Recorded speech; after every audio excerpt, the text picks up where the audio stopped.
South Africa versus India test series start हो रही है 14 नवंबर से। और ईडन गार्डन्स में ये लॉकडाउन के बाद पहला टेस्ट है वो खेला जाएगा और दूसरा टेस्ट है वो गुवाहाटी में खेला जाएगा।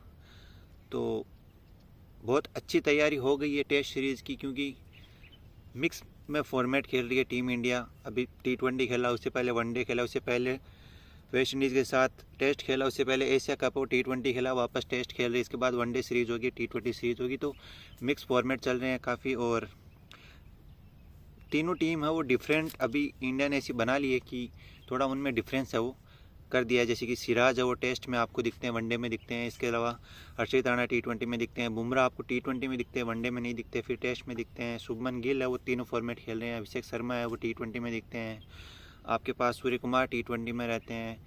फिर वनडे में आपके पास विराट कोहली, रोहित शर्मा आ जाते हैं। तिलक वर्मा खेलते हैं T20, KL राहुल खेलते हैं वनडे और टेस्ट, जायसवाल टेस्ट खेल रहे हैं। तो एक अलग फॉर्मेट की, तीनों फॉर्मेट की लगभग अलग फॉर्मेट की, कुछ खिलाड़ी हैं जो सेम है, लेकिन आपके पास अच्छा मिश्रण है वो बन गया है। तो टेस्ट खेला जाएगा 14 नवंबर से ईडन गार्डन्स में। और एक खबर ये है कि जो गुवाहाटी में दूसरा टेस्ट खेला जाएगा इंडिया और साउथ अफ्रीका के बीच में, उसमें जो लंच होगा, लंच ब्रेक, उससे पहले भी एक टी ब्रेक होगा। क्यों होगा? क्योंकि वहाँ पे जो है सनराइज़ जो थोड़ा पहले होता है, तो प्लेयर्स को थोड़ा बीच में रेस्ट दिया जाएगा। लंच से पहले एक टी ब्रेक होगा, जो कि पहली बार इतिहास में होगा और काफ़ी नया आइडिया है। इसके अलावा एक खबर आई है, कल जो श्रीलंका की टीम पाकिस्तान में 3 वनडे मैचों की सीरीज़ का टूर कर रही थी, उसके बाद उनको ट्राई सीरीज़ भी खेलना था। पहला वनडे खेलने के बाद आपको पता है इस्लामाबाद में एक सुसाइड ब्लास्ट हुआ था गाड़ी में। उसके बाद कुछ प्लेयर्स ने बोर्ड को कहा, अपने श्रीलंकन प्लेयर्स ने, कि हम वापस श्रीलंका जाना चाहते हैं, हम यहाँ पे कंटिन्यू नहीं कर सकते।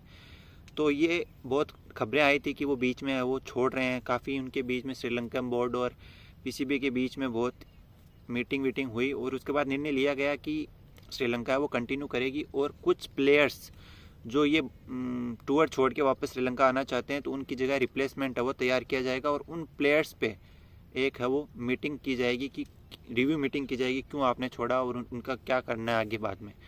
तो ये एक बहुत तनातन की सिचुएशन है वो बन गई है। पहली बात तो ये प्लेयर्स का खुद का निजी निर्णय होता है, उनके ऊपर आप कोई थोप नहीं सकते कि आपको खेलना ही पड़ेगा। और अगर आप उनके ऊपर थोप के खिला रहे हो, तो वो प्लेयर क्या प्रदर्शन करेगा, मेरे को बताओ।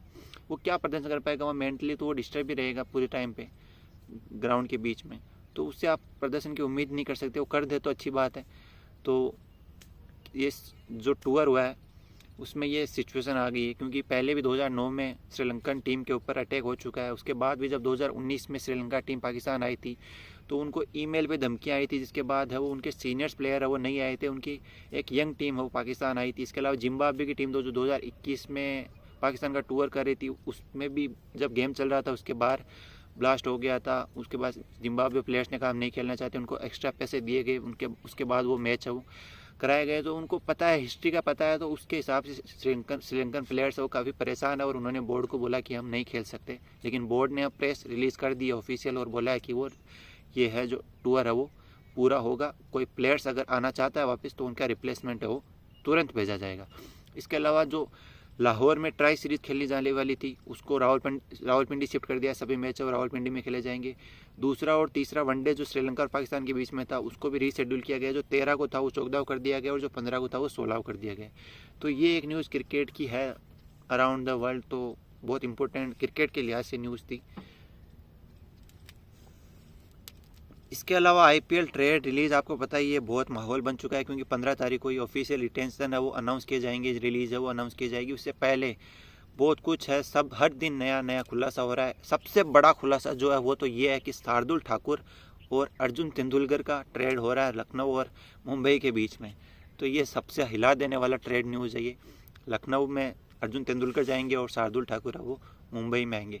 इसके अलावा चेन्नई से सैम कुरान और जडेजा को राजस्थान रॉयल्स ले रहा है, और राजस्थान रॉयल्स से संजू सैमसन को चेन्नई ले रहा है। ये भी काफ़ी दिनों से डेवलपमेंट में 80% आप मान सकते हैं कि ये कंफर्म है। अभी ऑफिशियली अनाउंस नहीं किया गया, लेकिन 80% आप इसको कंफर्म मान के चल सकते हैं, क्योंकि संजू राजस्थान में तो नहीं रहेंगे 2026 के सीज़न के लिए, ये कंफर्म है। और अब वो किस टीम से खेलते हैं, पहले खबरें आ रही थी दिल्ली के लिए खेलेंगे, अब आ रही है चेन्नई के लिए खेलेंगे। तो चेन्नई में 80% चांस है जाना उनका तय हो गया है। और सैम कुरन और जडेजा है वो राजस्थान का हिस्सा होंगे। लेकिन जडेजा ने RR से ये भी पूछा है कि क्या उनका ये कॉन्ट्रैक्ट है वो कप्तानी कप्तानी का भी होगा, मतलब कप्तानी दी जाएगी उनको 2026 के सीज़न के लिए।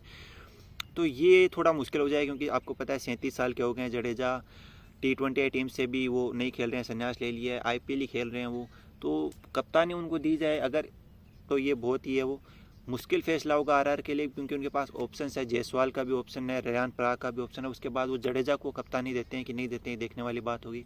इसके अलावा आपको पता है कि RCB है वो चिन्नास्वामी में नहीं खेल पाएगी, 2026 का सीज़न है, क्योंकि चिन्नास्वामी में जो पिछले साल हुआ और काफ़ी छोटा ग्राउंड है, उसको भी रीडेवलपमेंट में किया जाएगा या फिर पता नहीं क्या किया जाएगा। नया ग्राउंड भी बन रहा है बेंगलोर में, लेकिन 2026 का सीज़न है वो चिन्नास्वामी में नहीं खेला जाएगा। इसके बाद पुणे का जो ग्राउंड है MCA स्टेडियम, तो उन्होंने बोला है कि हम RCB के होम मैचेज है वो होस्ट कर सकते हैं। तो उन्होंने ये प्रपोजल दिया है RCB के मैनेजमेंट को, देखते हैं कि पुणे में होता है कि नहीं होता है। काफ़ी एक अच्छा स्टेडियम है वो। इसके अलावा आपके पास कोच्चि का स्टेडियम जो केरला में है वो भी आपके पास ऑप्शन है। आपके पास मदुराई का जो, लेकिन वो छोटा स्टेडियम है, फिर भी जो नया बना है धोनी ने अनाउंस किया था, वो काफ़ी छोटा स्टेडियम है वैसे। इसके अलावा आपके पास बात की जाए तो ऑप्शन है आपके पास YJ, क्योंकि अगर दिल्ली होस्ट नहीं करते तो आपके पास YJ का भी ऑप्शन रहेगा।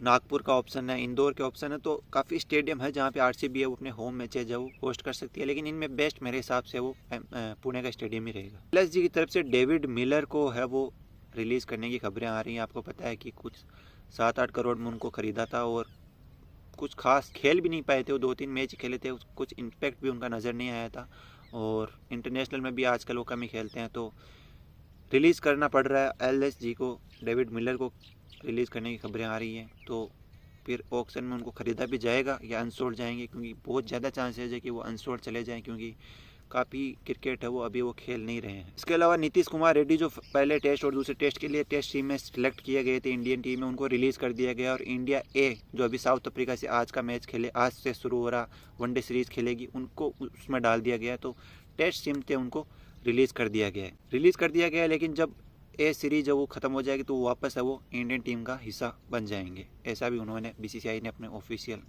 जो ट्वीट है उसमें बोला है। तो ये थी क्रिकेट से जुड़ी खबरें, आप देखते रहिए क्रिकेटिस्तान।